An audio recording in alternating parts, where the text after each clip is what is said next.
The cleverest thing I ever did of the sort was inventing a new pudding during the meat course.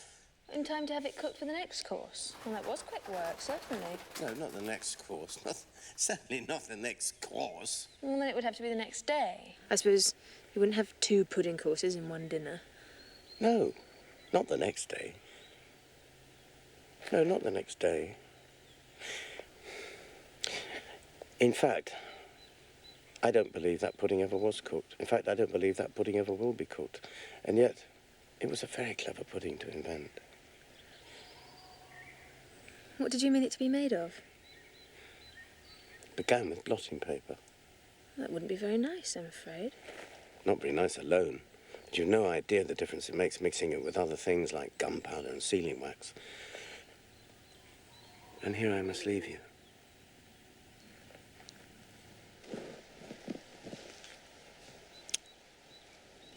You're sad.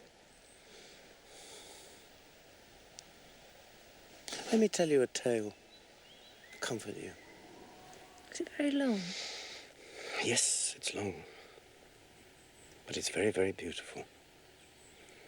Everybody that hears me say it, it either brings the tears into their eyes, or else...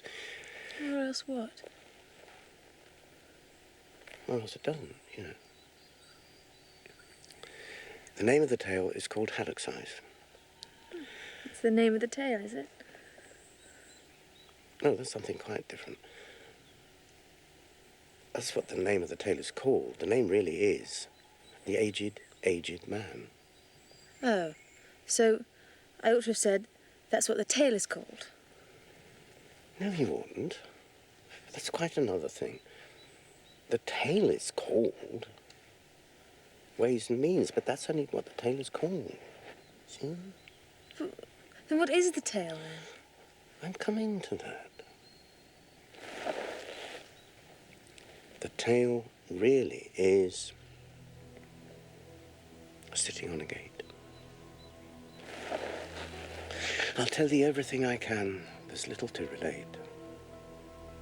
I saw an aged man sitting on a gate. Who are you, aged man? I said. And how is it you live? And his answer trickled through my head like water through a sieve. He said, I look for butterflies that sleep among the wheat. I turn them into mutton pies and sell them in the street. I sell them unto men, he said, who sail on stormy seas, and that's the way I get my bread. A trifle, if you please. But I was thinking of a plan to dye one's whiskers green and always use so large a fan that they could not be seen. So having no reply to give to what the old man said, I cried, come, tell me how you live, and thumped him on the head.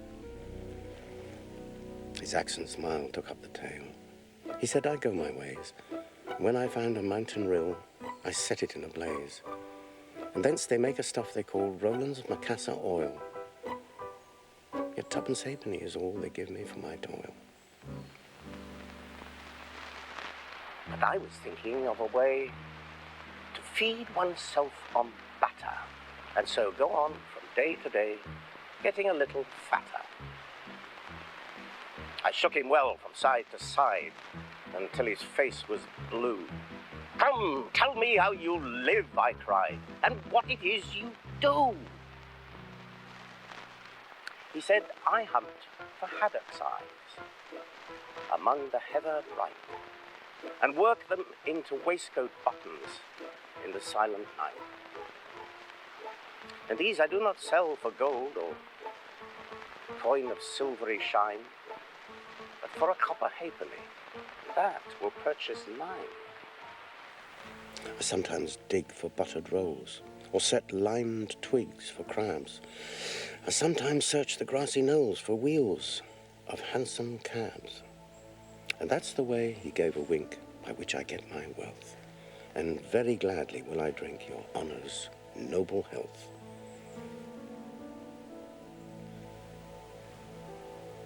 I heard him then, for I had just completed my design to keep the Menai Bridge from rust by boiling it in wine. I thanked him much for telling me the way he got his wealth, but chiefly for his wish that he might drink my noble health. And now, if e'er by chance I put my fingers into glue, or madly squeeze a right-hand foot into a left-hand shoe, or if I drop upon my toe a very heavy weight, I weep, for it reminds me so of that old man I used to know, whose look was mild, whose speech was slow, whose hair was whiter than the snow, whose face was very like a crow, with eyes like cinders all aglow, who seemed distracted with his woe, who rocked his body to and fro, and muttered mumblingly and low, as if his mouth was full of dough, and snorted like a buffalo. That summer evening long ago, sitting on a gate.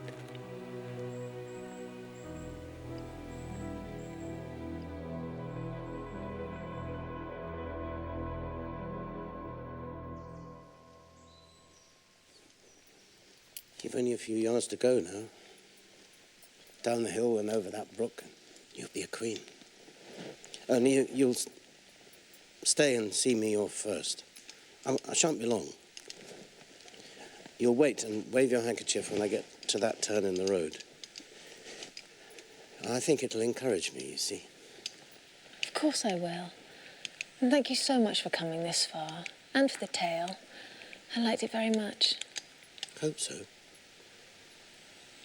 You didn't cry so much as I thought you would.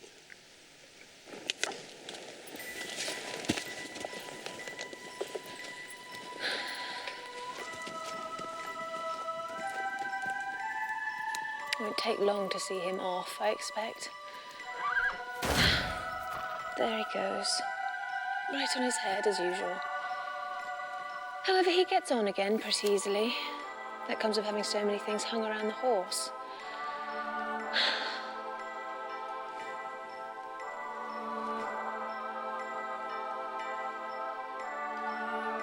I hope it encouraged him.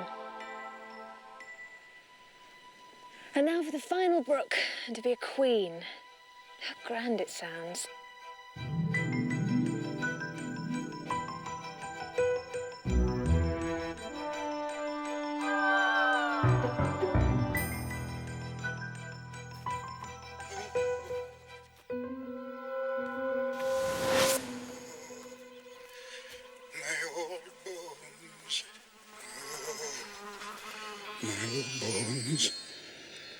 My old bones. It's rheumatism, I should think.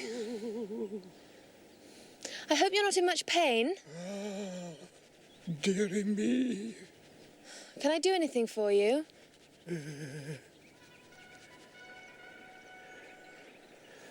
Aren't you rather cold here? Now you go on. Worrity. There never was such a child. Won't you let me walk you round to the other side? You'll be out of the cold wind there. Worrity. Oh, can't you leave a body alone? Would you like me to read you a bit of this? You may read it if you have a mind to. Nobody's hindering you that I know of.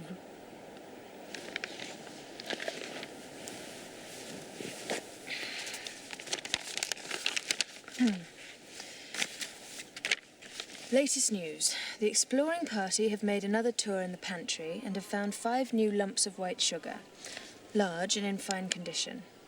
In coming back... Any brown sugar?